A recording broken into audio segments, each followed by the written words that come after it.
आपण शांतीने 2 मिनिटं करून घेऊ.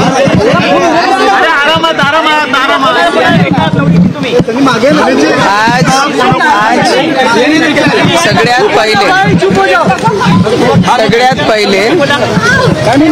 सगळ्यात पहिले आपण आज दिल्लीमध्ये जाणार आहे. काल मी डिस्चार्ज डॉक्टरांना रिक्वेस्ट करून डिस्चार्ज घेतला.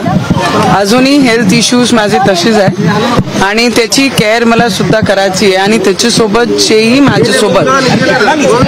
माझ्यासोबत घडला त्याचे अगेन्स्ट मध्ये, कारण की इथे आम्ही जेही म्हटलं त्याच्यावर काही कारवाई कोणी केली नाही. आणि त्याचे अगेन्स्ट मध्ये, कारण की गुंडेशाही कोणी केली आणि दंगा करण्याचा प्रयत्न जर कोणी केला तर उद्धव ठाकरेचे गुंड्यांनी केले.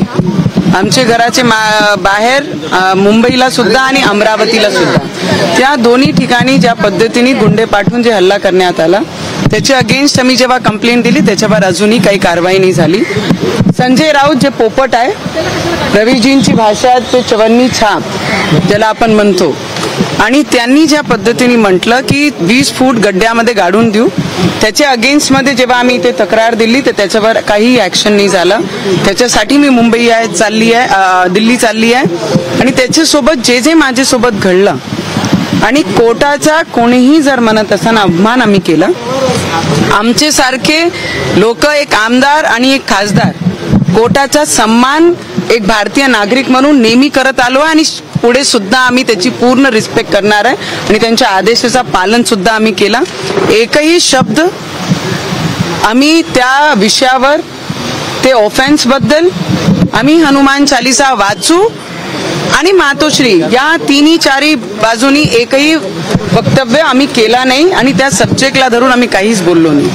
आमच्या सोबत जेही घडलं, आम्हाला ज्या पद्धतीने पीडा पोचवण्याचं काम या सरकारने केलं, उद्धव ठाकरे बेसिकली त्यांनी केलं, त्याच्या अगेन्स्ट मध्ये मी दिल्ली चालली आहे. आणि जाऊन जेवढेही प्रमुख नेते आहे, जे महिलांना रिस्पेक्ट करतात, सन्मान करतात, असे आमचे देशाचे गृहमंत्री, आमचे प्रधानमंत्री आणि ओम बिर्ला साहेब, ज्यांचे सभागृहाचे आम्ही मेंबर आहोत, त्यांना जाऊन मी भेटणार आहे. आणि जेही माझ्यासोबत घडलं, लॉकअप पासून ते जेलपर्यंत त्यांनी जे व्यवहार एक लोकप्रतिनिधी सोबत केला, ठीक आहे, आम्ही मानतो की जेलानंतर गेल्यानंतर तिथे आपण लोकप्रतिनिधी नसतो आणि आपण क्रिमिनल सारखा तुम्ही ट्रीट करता, पण त्याचेही काही नियम कायदे असतात. मला वाटते की आमचे आदरणीय दादासाहेबनी, ज्यांना आम्ही दादा पूर्ण महाराष्ट्र बोलते आणि त्यांना आम्ही सुद्धा रिस्पेक्ट करतो आणि दादा आम्हाला ओळखते.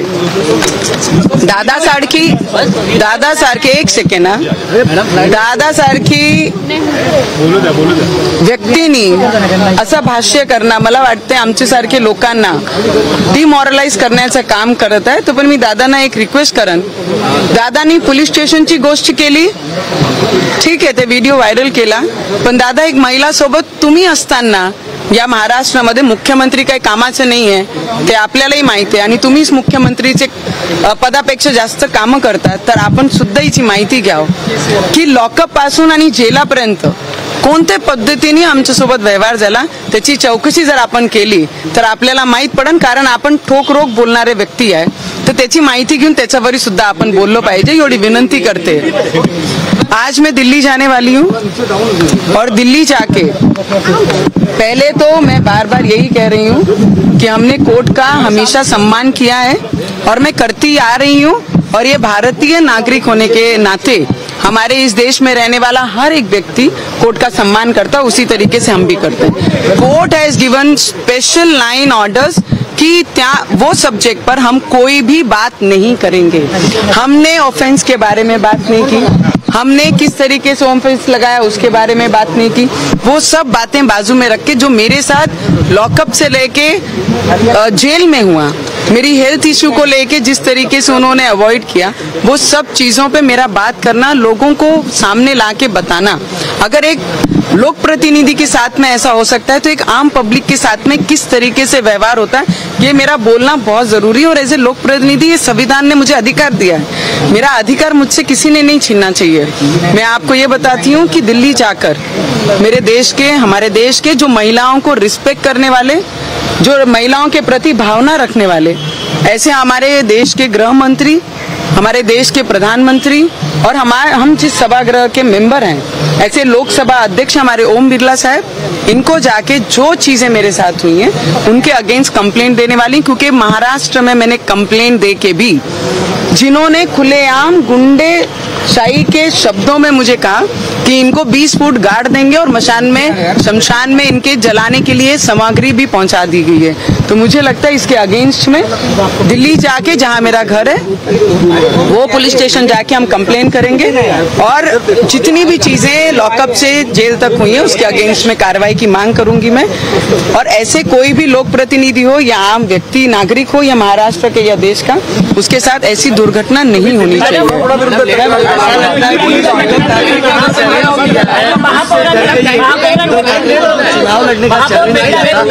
सरकार डर गई और इसीलिए जमानत रद्द कराने जा रही है। मुझे लगता है कि जो मैंने उनको चेतावनी दी है, किसी के नाम पे बैठकर खाना बहुत अच्छा है, पर खुद के हिम्मत पर खुद के पसीना निकाल के काम करने में बहुत अंतर है।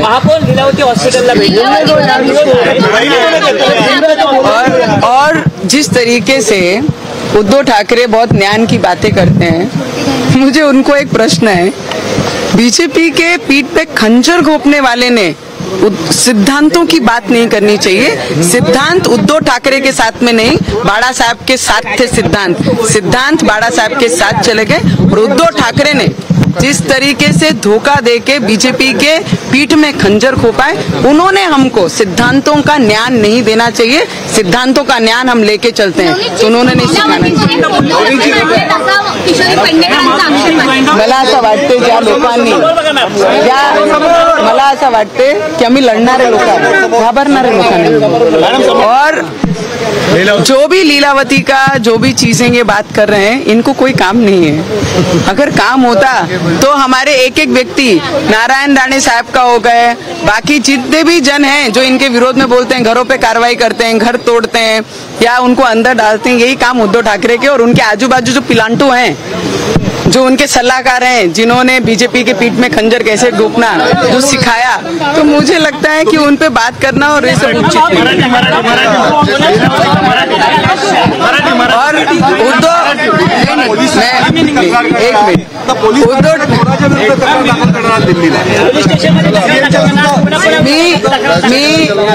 मैं एक चीज बता सकती हूँ कि 5 साल देवेंद्र साहब ने भी राज्य चलाया है। ऐसी श्रूड की राजनीति कहीं पर भी महाराष्ट्र में कभी नहीं हुई। अगर सीखना है उद्धव ठाकरे जी को, तो उन्होंने देवेंद्र साहब से सीखना चाहिए कि महाराष्ट्र किस तरीके से चलाना चाहिए और किस भावना से चलाना चाहिए। श्रूड बुद्धि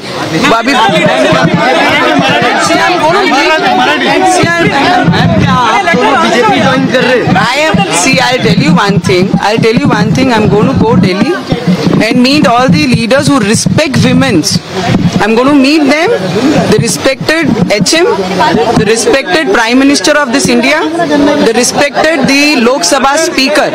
I'm going to meet him and I'm going to tell him what happened from jail to the lockup. From lockup to the jail, I'm going to request him, and if he gives me time, I'm going to meet and give him all the details what happened with me as a female.